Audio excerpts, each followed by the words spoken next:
Hello guys, welcome back to my channel SSC quick learners. आज हम अपना पिछला कोर्स कंटिन्यू करने वाले हैं। हमने अपने पिछले वीडियो में मुगल एम्पायर में औरंगजेब के बारे में पढ़ा था कि कैसे वो शासन में आए और उन्होंने क्या क्या पॉलिसीज अपनाई। और मैंने आपको एंड में बताया था ज्यादा उनकी स्ट्रिक्ट पॉलिसीज थी और इस वजह से उनके एनिमीज भी उतने ही ज्यादा थे।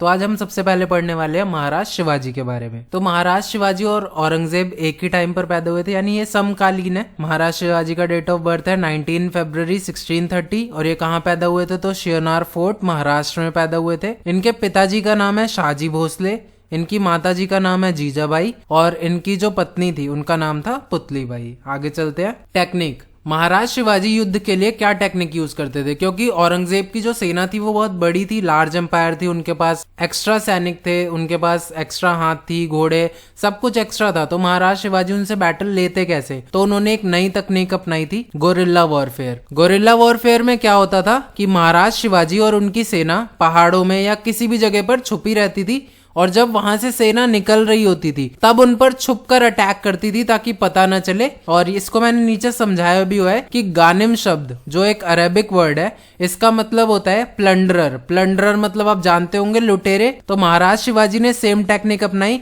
कि वो छुपकर बैठे रहते थे और कहीं से भी अचानक अटैक कर देते थे और आधी सेना को तो वहीं पे नष्ट कर देते थे युद्ध होने से पहले। तो गोरिल्ला वॉरफेयर कौन यूज करते थे? महाराज शिवाजी यूज करते थे अपने अटैक के लिए। आगे चलते हैं। 1665 के अंदर the treaty of Purandar, Purandar का समझौता हुआ। किनके बीच हुआ? महाराज शिवाजी के बीच और मिर्जा राजा जयसिंह के बीच। मिर्जा राजा जयसिंह कौन थे? तो एक कमांडर इन चीफ थे, सेनापति थे औरंगजेब के। और इस समझौते के तहत महाराज शिवाजी को 5000 सैनिकों का मनसब दिया गया था और जितने भी बड़े बड़े दुर्ग थे उनके शासन में उन सबको ले लिया गया था। और महाराज शिवाजी ने ट्रीटी क्यों मान ली थी, समझौता क्यों मान लिया था?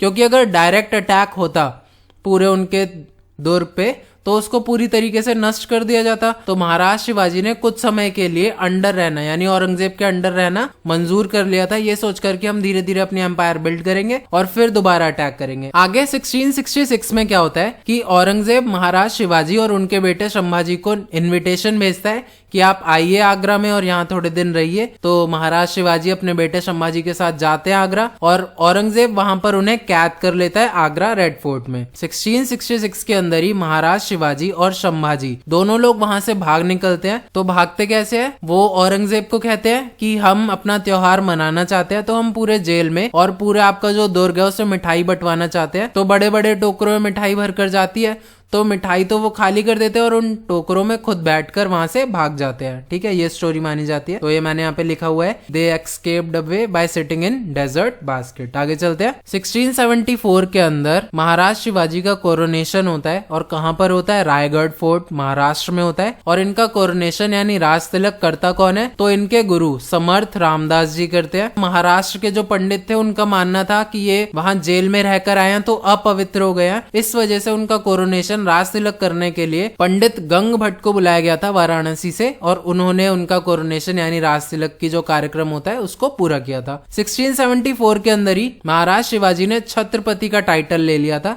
यानी अब छत्रपति महाराज शिवाजी कहलाते थे वो। जब महाराज शिवाजी ने छत्रपति का टाइटल ले लिया तो उन्होंने अष्ट प्रधान बनाया, यानी उनके काउंसिल ऑफ मिनिस्टर बनाए, जिसके अंदर अलग अलग मिनिस्टर होते थे जो अलग अलग डिपार्टमेंट्स को देखते थे।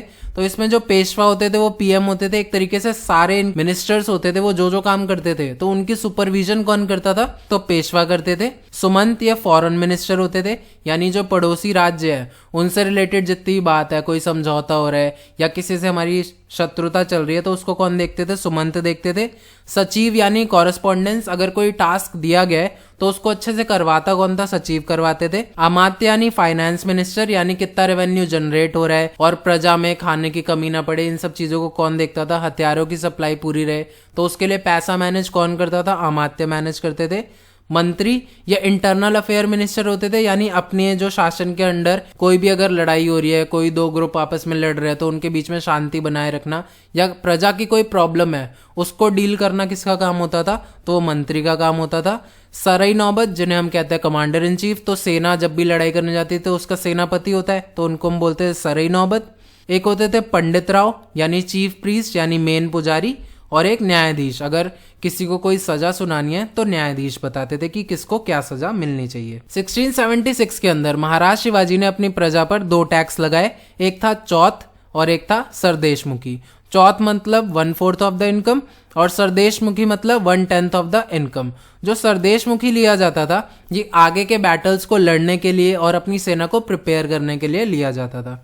1680 के अंदर महाराज शिवाजी की मृत्यु हो गई तो महाराज शिवाजी के 2 बेटे थे, एक संभाजी और दूसरे थे राजाजी। 1680 से लेकर 1689 तक संभाजी का शासन चला। 1689 के अंदर औरंगजेब ने संभाजी को पहले हरा दिया, मार दिया और उसके बाद उनके जो बेटे थे शाहू उनको कैद कर लिया। 1689 से 1700 तक संभाजी की तो मृत्यु हो गई थी और उनके बेटे शाहू वो कैद कर लिए गए थे। तो महाराज शिवाजी के दूसरे बेटे राजा राम वो पावर में आए, वो लीडर बने। 11 साल तक इन्होंने शासन किया। 1700 से 1707 तक राजा राम जी के बेटे शिवाजी सेकंड उन्होंने शासन किया। जब 1707 के अंदर शिवाजी सेकंड की मृत्यु हो गई तो उनकी जो माता जी थी ताराबाई वो संरक्षिका बन गई। बाद में 1707 के अंदर ही बालाजी विश्वनाथ ने शाहू जिनको कैद किया हुआ था औरंगजेब ने उनको वहां से छुड़वाया। जब शाहू वापस आए तो उन्होंने बैटल ऑफ खेर लड़ा, ये महाराष्ट्र में हुआ, जिसमें उन्होंने अपनी आंट ताराबाई को हरा दिया और अब शासन में कौन आ गए? शाहू शासन में आ गए। 1707 के अंदर जब शाहू शासन में आए तो उन्होंने बालाजी विश्वनाथ को अपना पेशवा बना लिया। तो मैंने यहाँ पे लिस्ट बनाई है। तो 1707 से लेकर 1720 तक बालाजी विश्वनाथ रहे पेशवा। फिर बाजीराव फर्स्ट, ये 1720 से लेकर 1740 तक पेशवा रहे और सबसे पावरफुल पेशवा इन्हीं को माना जाता है। फिर बालाजी बाजीराव, माधवराव, नरेंद्र राव, फिर माधवराव और फिर बाजीराव सेकंड। तो 1852 तक लगातार पेशवा बदलते गए। 1852 में बाजीराव सेकंड आखिरी पेशवा बने और इनका कोई बेटा या इनका कोई जिसे कहते हैं ना वारिस नहीं था। तो इन्होंने एक लड़के को अडॉप्ट कर लिया जिनका नाम था धुंधुपंत। धुंधुपंत को हम नाना साहिब के नाम से भी जानते हैं और इनको ही आखिरी शिवाजी का जो आखिरी वंश माना जाता है तो नाना साहिब पे ही वो खत्म होता है। नाना साहिब ने जो रिवॉल्ट हुआ था 1857 में, आजादी की जो लड़ाई लड़ी गई थी उसमें पार्टिसिपेट किया था और उसके बाद वो नेपाल चले गए थे 1675 के अंदर। तो हम थोड़ा पीछे जा रहे हैं। 1674 के अंदर महाराज शिवाजी ने अपना कोरोनेशन करवाया था। तो एक तरफ से औरंगजेब के अगेंस्ट महाराज शिवाजी थे और दूसरी तरफ जब 1675 के अंदर औरंगजेब अपना रूल बढ़ा रहा था तो उसकी स्ट्रिक्ट रूलिंग थी। तो वो सबको कहता था कि अपना धर्म बदलो, इस्लाम को अपना लो। तो 1675 के अंदर कश्मीरी पंडितों या कश्मीरी ब्राह्मणों को कहा गया कि तुम सबको अपना धर्म परिवर्तन करना होगा और इस्लाम को अपनाना होगा। तो वो कश्मीरी पंडित मदद के लिए गुरु तेग बहादुर सिंह जी के पास गए जो 9वें सिख गुरु थे। जब गुरु तेग बहादुर सिंह जी को ये बात पता चली तो वो औरंगजेब के पास गए उन्हें ये बताने की धर्म परिवर्तन करवाने की कोई जरूरत नहीं है, अगर आप राजा हो तो रहो, आप प्रजा पे शासन करो, आपको ये सब करवाने की जरूरत नहीं है। तो औरंगजेब ने तो उनकी एक ना सुनी और उनको भी ये बोल दिया कि आप भी अपना धर्म परिवर्तन करवाओ। और गुरु तेग बहादुर सिंह जी ने साफ इनकार कर दिया कि मैं अपना धर्म परिवर्तन नहीं करवाऊंगा।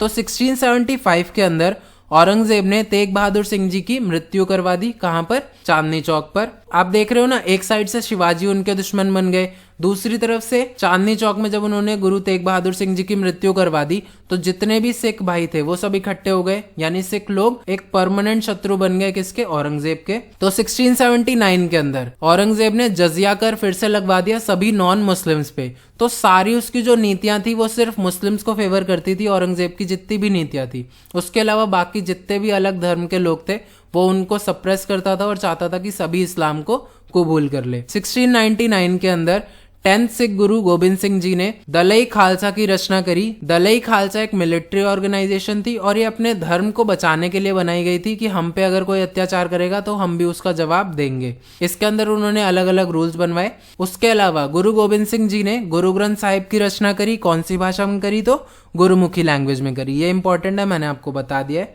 आगे चलते हैं। औरंगजेब ने फिर भारत में क्या क्या बनवाया? तो बीबी का मकबरा बनवाया महाराष्ट्र के अंदर।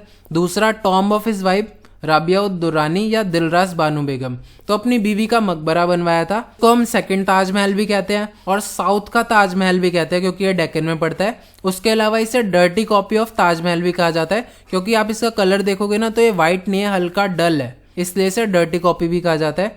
और मोती मस्जिद बनवाई कहाँ पे? दिल्ली के रेड फोर्ट में। उसके अलावा ज्ञानवापी मॉस्क बनवाई मथुरा और वाराणसी में। आगे चलते हैं। 1707 के अंदर औरंगजेब की मृत्यु हो गई अहमदनगर महाराष्ट्र में और उनको दफना दिया गया है कहाँ पे? खुलदाबाद महाराष्ट्र में। औरंगजेब की जो डायनेस्टी थी तो उनके 4 बेटे थे। पहला बेटा था मुअज्जम, इनको हम बहादुर शाह फर्स्ट या शाह आलम फर्स्ट या हेडलेस भी कहते थे। हेडलेस इन्हें इसलिए कहा जाता था कि प्रजा में क्या चल रहा है उससे इन्हें कोई फर्क नहीं पड़ता था, ये ऐसे ही अपने में खोए रहते थे, कुछ भी करते रहते थे, उल्टी पुल्टी पॉलिसीज निकालते रहते। उसके बाद दूसरा बेटा था आजाम, तीसरा बेटा था कमबख्श और चौथा बेटा था प्रिंस अकबर।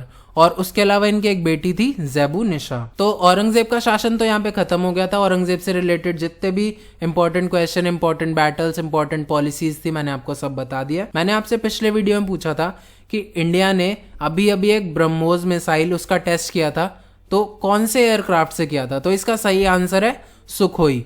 सुखोई वो एयरक्राफ्ट है जिससे हमने ब्रह्मोस मिसाइल का सक्सेसफुल टेस्ट किया है।